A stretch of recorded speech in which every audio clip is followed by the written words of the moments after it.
You don't fall in love with people. You fall into the same wound wearing a different face. It feels personal, but it's not. It's patterned, and deep down you know it because every time it starts the same way, that flicker, that familiarity, that eerie sense of recognition that whispers, this one is different. But it isn't. You're not meeting someone new. You're revisiting something old, something unfinished, something that once felt like home before it ever felt like love. And the people you give yourself to again and again can't love you back. Not because you're unlovable, but because your heart is still trying to complete a sentence it didn't get to finish in childhood. So you hand it to someone distant, or emotionally unstable, or half-healed and half-here.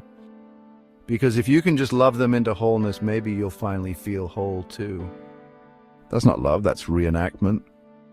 And it's seductive because reenactment feels like fate. It carries the weight of déjà vu. But the truth is colder than that. You don't love them. You love who you imagine yourself to be if they finally chose you. Carl Jung once wrote, "Loneliness does not come from having no people about, but from being unable to communicate the things that seem important." You don't just want connection, you want resonance. You want to hand someone your heart and have them read it without translation. But the ones you're drawn to don't speak your language, and that's why it hurts. There is a Japanese myth of Kaguya-hime, the moon princess. She descends to Earth luminous and untouchable. Men fall in love with her not because they know her, but because she reflects back their longing. They promise her riches, kingdoms, impossible tasks. She smiles, she listens. But in the end she leaves, returns to the moon. And they are left with the ache of having touched something divine they could never keep. You are not falling in love with a person. You're falling in love with a projection.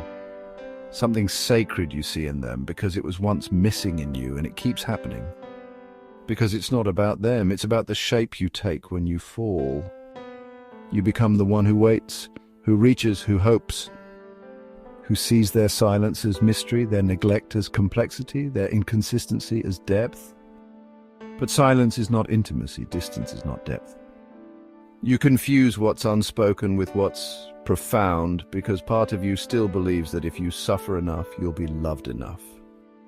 This is how the pattern survives. You keep choosing people who don't choose you because your nervous system recognizes the ache. Because love to you was always earned through endurance. But now you're starting to see it. That flicker of awareness, that pause before the fall. And in that pause, something ancient begins to unravel. This time you don't chase, you don't bend. You don't disappear trying to become what they might stay for. Because this time you recognize the wound for what it is. And you don't hand it to someone else to finish writing. You begin to write your own ending.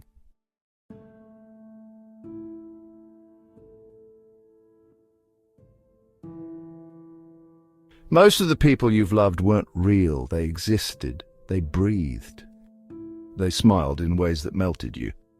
But the version of them you fell for, the one that felt fated, sacred, otherworldly, that person was born in your imagination. Not because you were delusional, but because you were hungry.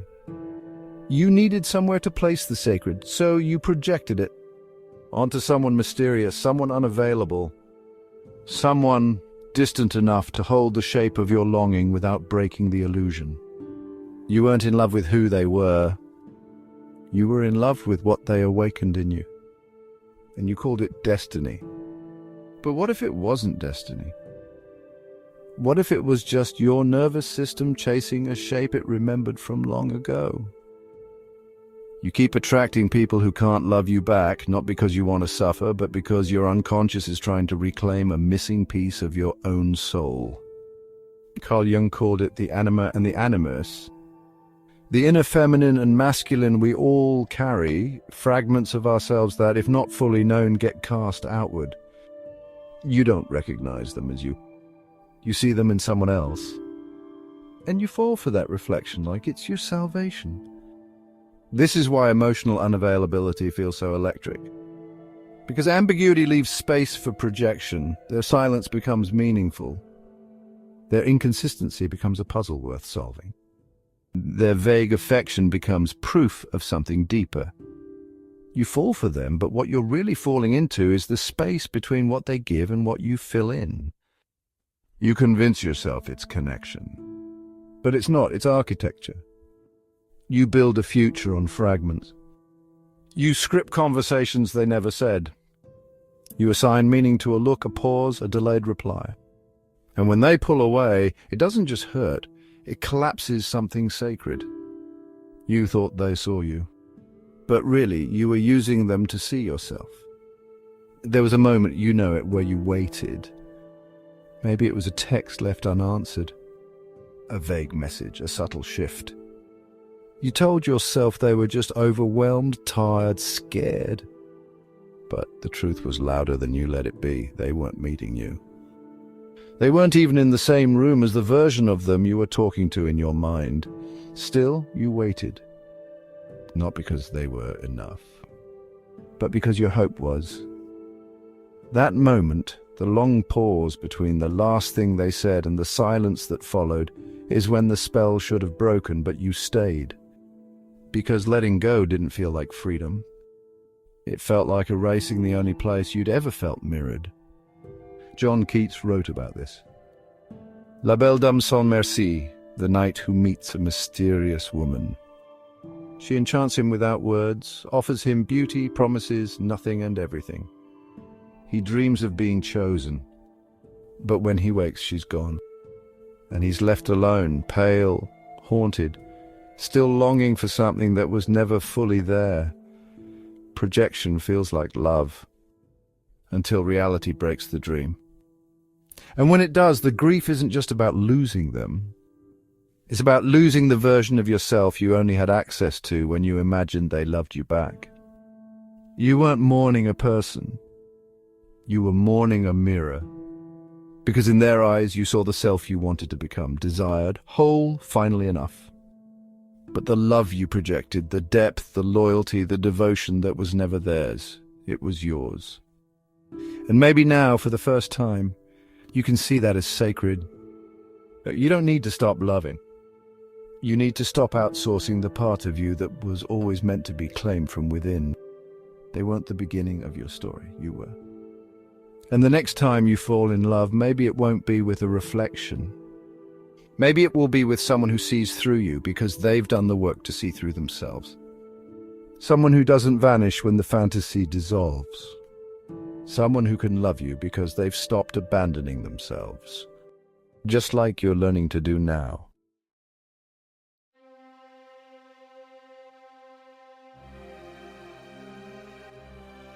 You weren't born the healer. You became it out of necessity. Somewhere along the line you learned that love wasn't something freely given.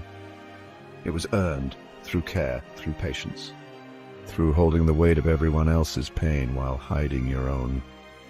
And now, without realizing it, you keep falling for the broken ones. The ones with distant eyes, the ones who seem to need you more than they could ever love you. But here's what no one told you. You're not falling in love. You're falling into a role, the one who stays, the one who waits, the one who gives too much and asks for too little. Because long ago that was the only way you felt safe in the presence of others, by being useful. You call it empathy, you call it depth, but sometimes it's reenactment. Carl Jung spoke of the wounded healer, the archetype born from unresolved suffering. The healer whose power comes from pain, but who also runs the risk of repeating that pain in the hope of redeeming it. You keep attracting people who can't love you back because part of you is still trying to heal what was never healed in you. You don't just see their wounds, you recognize them. They mirror your own. And so you pour yourself into them, not realizing you're trying to rescue your younger self by fixing someone who looks nothing like you, but feels exactly the same. You think, if I can love them through it, maybe I was always lovable too. But there is no healing in one-sided devotion, there is only depletion. And the truth is, the people you try to save rarely stay. not because you're unworthy, but because your love doesn't ask them to rise. It allows them to remain unchanged. You don't just become their partner, you become their rehab. And when they finally start to stand on their own, they walk away, not towards you, but towards someone who doesn't remind them of their darkest days. That's the ache you don't talk about, the one that says, I was their light, and they left anyway. It's a betrayal that feels holy, like something cosmic just closed the door you spent your whole soul trying to open. There's a myth that mirrors this, Apollo and Daphne. He, the god of light and healing, falls for her, not because he knows her, but because he sees in her what he's lost in himself. He chases, he pleads, but she runs. Not out of cruelty, but because she knows she's being turned into a symbol, not a person.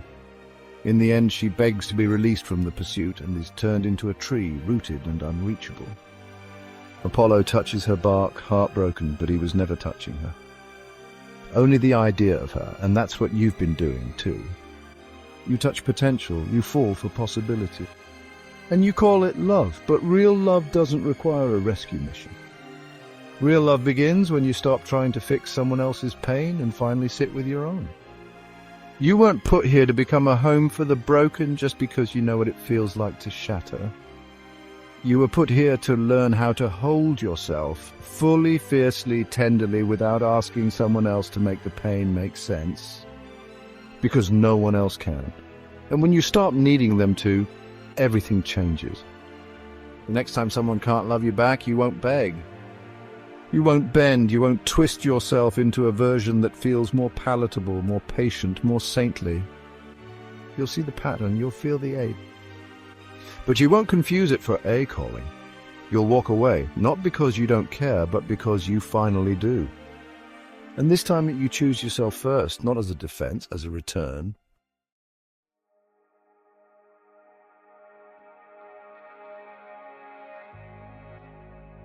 They were there, but not with you. You smiled together, slept beside each other. Shared meals, jokes, routines, but not meaning. And meaning is where the soul lives. There's a kind of loneliness that doesn't show itself in absence. It shows up in the presence of someone who never really meets you. You're heard but not understood, seen but not recognized, held but not felt. You start to feel crazy for wanting more. So you ask for less. You make your voice smaller. You laugh when it isn't funny. You translate yourself into simpler terms, believing maybe if you shrink the message, someone will finally receive it. But love should never require you to edit your soul. Carl Jung called it moral loneliness, the agony of being surrounded by people who cannot hold the things that matter most to you. It's not about isolation, it's about misattunement. The heartbreak of being too emotionally fluent in a world speaking emotional shorthand. And for the sensitive, intuitive soul, this is not a quiet ache, it's spiritual suffocation. You long for communion, not just company. You want someone to meet your metaphors with their own, to hear not just your words, but what exists between them. But most people only hear what makes them comfortable. You share a vulnerable truth, and they offer a change of subject, a clever joke, a logical counterpoint. And just like that, you vanish, not physically, emotionally. You become a shape they can love because they'll never have to understand you. You start to mistranslate your own needs just to avoid the shame of being misunderstood. You keep attracting people who can't love you back, not because you're too much, but because they are unpracticed in depth. They've never sat with contradiction, never waded into the soft chaos that lives below the surface of a truly open soul. So they simplify you, they flatten your nuance. They tell you you're sensitive, intense, poetic, like it's an affliction, but it's not. Your depth is not the problem. Their shallowness is not the solution. The real tragedy is not that they didn't love you. It's that you kept trying to make your complexity digestible. There's a myth for this, Echo and Narcissus. She cursed to only repeat what others say. He cursed to fall in love with his own reflection. She sees him, loves him, but he cannot hear her voice, only his own beauty mirrored back. and she fades into nothing. This is what happens when you offer your truth to someone who's only capable of loving their own image. You become an echo, a reflection, a ghost in your own relationship. And if you're not careful, you begin to believe the silence is your fault. But it's not. It's the result of trying to translate the sacred to someone who's never been taught how to listen. Simone Weil once wrote, "Do not allow yourself to be imprisoned by any affection. Keep your solitude. That solitude isn't exile. It's where you rediscover the sound of your own voice. Because if someone only loves the surface of you, the parts that are easy, palatable, passive, it means they were never listening for the truth. And if your truth has to be silenced for love to survive, it isn't love. It's codependence in costume. You weren't too much. You were just always trying to be heard by people who stopped listening long before they met you. The next time you feel yourself shrinking in someone's presence, ask yourself, do I feel known here? Or just tolerated? Because real love doesn't silence your soul, it invites it forward. And the next time silence returns, it won't be a void. It will be a mirror. Not of who they failed to become, but of who you finally stopped becoming for others. And in that mirror, you will see someone who no longer disappears to be loved, someone who doesn't echo, someone who speaks and waits, not for applause, but for resonance.